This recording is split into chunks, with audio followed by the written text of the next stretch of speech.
Hoje a gente vai fazer uma análise um pouco diferente. Vamos colocar no banco dos réus uma das figuras mais complexas dos animes, Meruem, o rei das formigas quimera. E a lei que vai julgá-lo, bom, não é uma lei humana, é a arquitetura moral implacável do inferno de Dante. O caso está oficialmente aberto. E tudo, absolutamente tudo, começa com essa frase. Isso não é só ele falando o cargo dele, é uma declaração. É ele se proclamando uma divindade, o centro do próprio universo, a régua que mede todas as coisas. Cada ação dele, cada vida que ele tirou, tudo nasce dessa convicção. E aí é que está a grande questão, o que complica todo esse julgamento. A gente está falando de uma alma que nasceu num paradoxo completo, um ser que, sinceramente, não se encaixa em nenhuma caixinha. Para achar uma resposta, a gente vai ter que mergulhar fundo na própria natureza do pecado. Olha, não existe julgamento justo se a gente não entendeu o réu. Meruem nasceu com a força de um deus e, ao mesmo tempo, com os instintos de uma fera. Só que, na sua vida curta e brutal, ele acabou desenvolvendo uma alma, as dúvidas e, o mais importante, o amor. De um ser humano.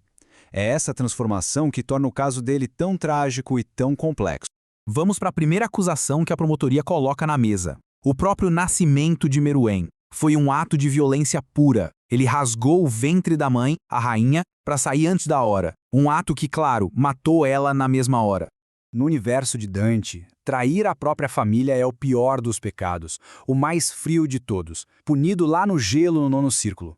Mas o que o Meruem fez, por mais selvagem que tenha sido, não tem o veneno da traição. Não tinha um laço de confiança para ser quebrado ali. Não tinha amor para ser corrompido. Foi puro instinto biológico, a força da vida explodindo. Não foi um ato de maldade planejada. Então essa acusação de traição não se sustenta. A promotoria então muda o foco e aponta para como Meruem alimentava o próprio poder. Ele comia humanos, sim, mas não era por fome. Ele caçava, de forma seletiva, os usuários de Nen para devorar o cérebro deles e absorver a força. Um método bem macabro para se consolidar como rei. Então, veja bem, isso não é a gula do terceiro círculo, nem de perto. O canibalismo do Meruem era uma arma de guerra, um ato calculado para dominar. E na lógica de Dante, é assim que funciona. Quando um pecado de apetite, como a gula, é usado a serviço de um crime maior, como a violência, ele é engolido por essa categoria mais grave. O meio vira parte do fim. E com isso, a gente chega no coração do problema. O crime que realmente define o reinado do Meruem. A sua campanha de terror e o genocídio que ele planejou nos mínimos detalhes contra a humanidade. As ações dele são basicamente um manual de tirania. A conquista sangrenta de Gorte Oriental, o plano da seleção, que é eliminar milhões de pessoas para criar o exército dele, e a ambição de dominar o planeta inteiro, tudo isso coloca ele na mesma prateleira dos maiores déspotas da história. E por último, tem uma acusação que é um pouco mais sutil, mas talvez a mais profunda de todas. A blasfêmia de Meruem. Ele não precisou xingar um deus para cometê-la. A própria existência dele e a forma como ele se via já eram a blasfêmia. Ao se declarar o ponto mais alto da evolução, a autoridade final sobre a vida e a morte, ele cometeu o que a gente pode chamar de blasfêmia existencial. Ele não só desafiou Deus, ele se colocou no lugar dele, rejeitando qualquer ordem, natural ou divina, que não fosse a própria vontade dele. Bom, as cartas estão na mesa. Matricídio por instinto, canibalismo como arma, tirania genocida e blasfêmia existencial. Agora começa a deliberação. Onde nesse mapa do inferno essa alma tão cheia de paradoxos realmente pertence? E aqui é o ponto central de tudo. Quando a gente pesa as evidências, um padrão fica muito claro.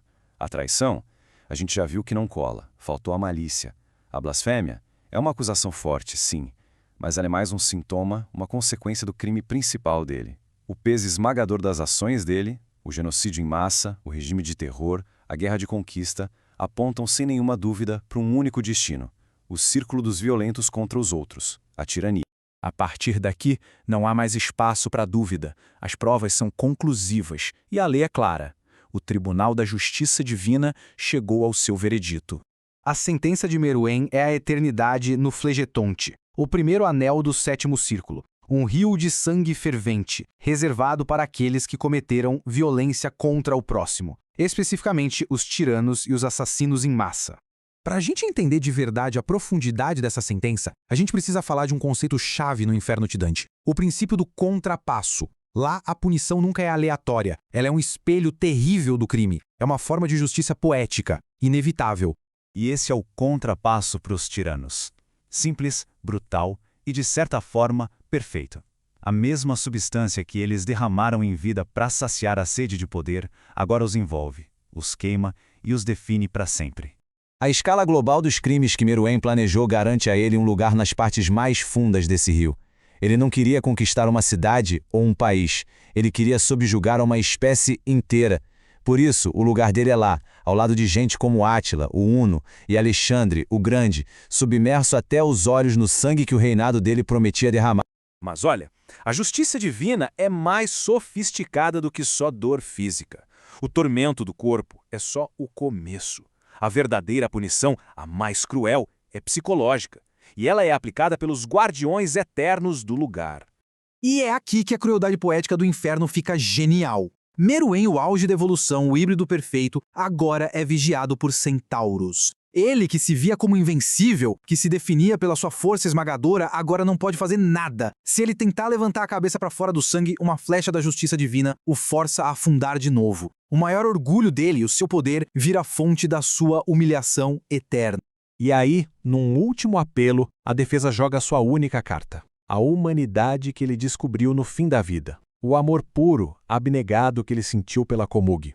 Será que isso não seria suficiente para salvá-lo?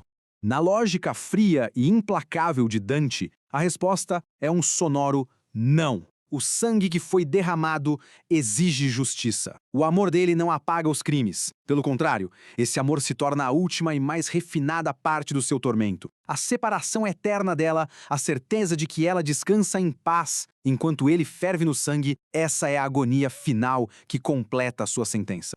E isso tudo nos deixa com uma última reflexão. A verdadeira tragédia no julgamento do Meruem talvez não seja a condenação de um monstro. Talvez seja o fato de que a punição eterna dele foi selada por atos que ele cometeu antes de sequer entender o que era a humanidade. A mesma humanidade que, no fim de tudo, ele finalmente conseguiu abraçar.